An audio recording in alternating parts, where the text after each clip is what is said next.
siang Bapak. Siang Pak dan Ibu. Kami dari tim audit dengan rekan-rekan kita sebagai tim auditor dari Kemang 523 dan rekan saya. Saya Niswati Augustin dari tim auditor sebagai emisi. Ingin menyampaikan bahwa kedatangan kami pada hari ini kita melakukan audit sesuai dengan deadline yang telah kita sepakati sebelumnya.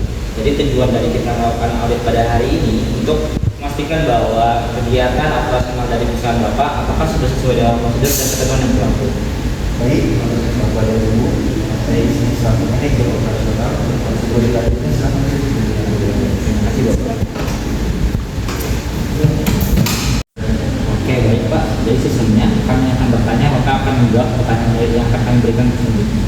Baik, Mungkin langsung ke saya ya. Saya sebagai auditor dari Kemang 523. Mungkin ke pertanyaan pertama, apakah perusahaan sudah melakukan identitas jenis karakteristik yang berbeda? baik. Untuk Bapak David tadi selaku auditor B3 di PT Pupuk Indonesia sendiri, kami telah memiliki sistem identifikasi dan pengelola limbah B3 berdasarkan regulasi. Jadi di sini di perusahaan ini sudah terdapat peredaran terhadap barang-barang atau bahan-bahan yang berbahaya.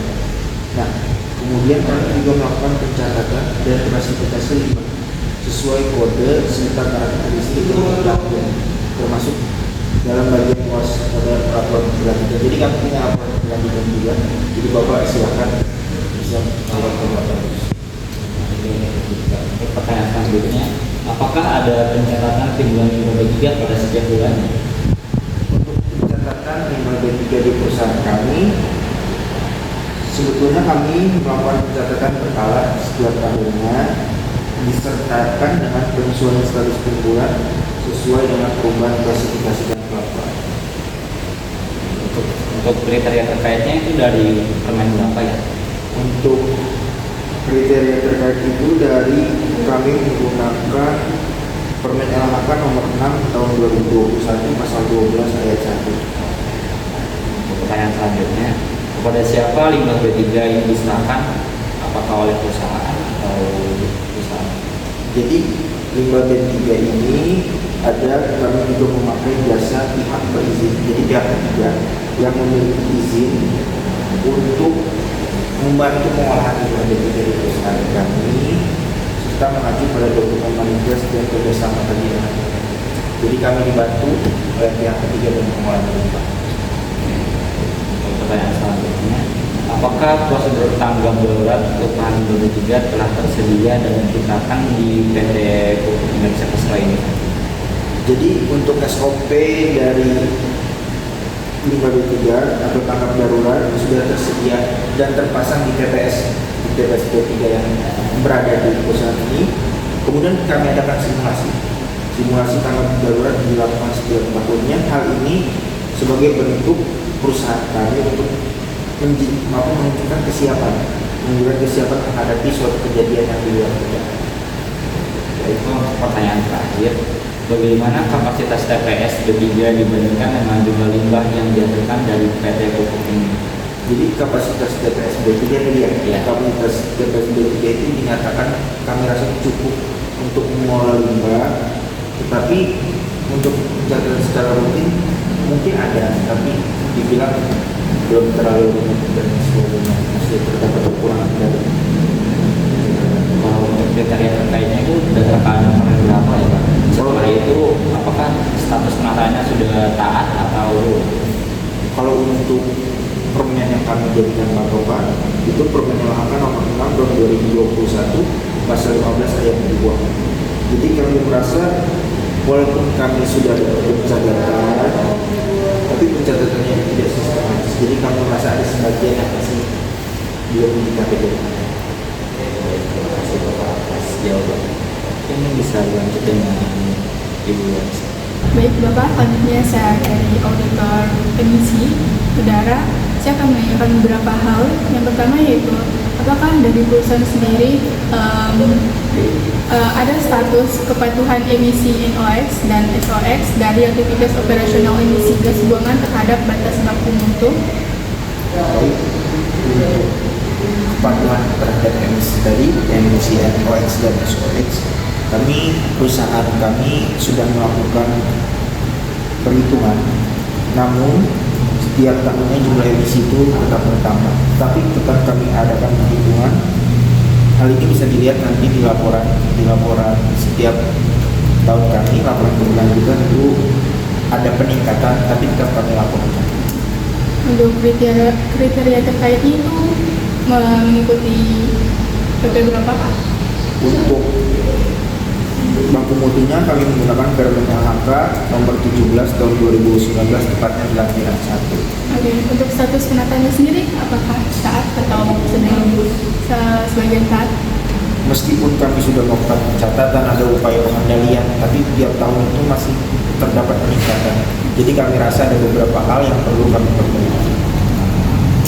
Oke, selanjutnya pertanyaan kedua, apakah monitoring dan inventarisasi emisi dilakukan secara berkala menggunakan metode dan peralatan standar? Jadi untuk proses monitoring, perusahaan kami melakukan dengan lengkap dan valid, sehingga perusahaan ini kami rasa cukup taat ya, dalam memantau emisi maupun monitoring sesuai dengan regulasi yang tersedia dan atau yang berlaku saat ini. Untuk kriteria terkaitnya mengikuti peraturan berapa? Untuk proses monitoring kami berpatungan dengan Permen Lingkungan Hidup nomor 3 pasal 10 tahun 2014 tentang audit lingkungan. Oke, untuk statusnya tadi taat ya Pak? Ya, kami rasa. Baik, selanjutnya pertanyaan yang terakhir, bagaimana dari perusahaan mekanisme penanganan dan pelaporan temuan jika emisi melebihi baku mutu? Salah satunya bagaimana mekanisme penanganan, kami mengisi hasil monitoring secara pakun dan transparan, jadi terbuka, siapapun bisa mengaksesnya karena kami akan mempublikasikan laporan tersebut, dan laporan ini memberikan ruang bagi pembaca untuk menilai secara objektif sesuai atau tidak perusahaan kami dengan ketentuan yang berlaku. Untuk kriteria terkait mengikuti peraturan berapa? Untuk kriteria terkait kami sama menggunakan Permen LHK nomor 17 tahun 2019 pasal 15 ayat 2 tentang penanganan pelampauan baku mutu. Untuk status penataannya bagaimana Pak? Kami rasa kami sudah taat karena kami transparan dan menerima segala bentuk kritikan secara objektif. Terima kasih Bapak atas pertanyaan. Baik Bapak, sebelumnya kami mengucapkan terima kasih atas waktu, keterbukaan, dan kerjasama yang luar biasa dari pihak manajemen PT Pupuk ini, yang dimana wawancara ini sangat membantu kami dalam mengerti lebih dalam mengenai sistem pengolahan limbah dan emisi yang telah diterapkan serta tantangan-tantangan yang dihadapi di lapangan. Ya, baik, dari hasil diskusi tadi kami mencatat beberapa hal penting terkait kebijakan internal, prosedur operasional, dan upaya mitigasi yang sudah dilakukan, serta kami juga mencatat beberapa area yang dapat ditingkatkan bukan sebagai kritik tetapi sebagai rekomendasi untuk mendukung perusahaan dalam mencapai standar lingkungan yang lebih baik, sekaligus minimalkan risiko hukum, operasional, dan reputasi di masa depan. Sebagai tim audit, kami akan menyusun laporan temuan sementara dan rekomendasi perbaikan dalam waktu lebih kurang 3 hari. Kami akan mengirimkan draft laporan tersebut untuk ditinjau lebih dahulu oleh manajemen perusahaan, serta kami akan mengirim tersebut agar tidak terjadi kesalahpahaman antara pihak yang lain. Selanjutnya, kami juga sangat menghargai komitmen perusahaan terhadap keberlanjutan lingkungan dan kami berharap kerjasama bisa lanjut bahkan sampai audit, tapi sebagai mitra dalam menciptakan operasional yang lebih hijau, efisien, dan berkelanjutan. Jika ada hal tambahan yang ingin disampaikan atau dokumen pendukung yang ingin dilengkapi, jangan ragu untuk menghubungi kami dan kami siap mendampingi. Sekali lagi kami mengucapkan terima kasih atas kerjasamanya. Terima kasih banyak Bapak. Terima kasih kepada Bapak dan Ibu. Saya mewakili perusahaan sangat senang dengan kehadiran Bapak Ibu. Semoga hasil yang diperoleh bisa menjadi evaluasi bagi kami untuk meningkatkan kualitas ke depannya. Terima kasih.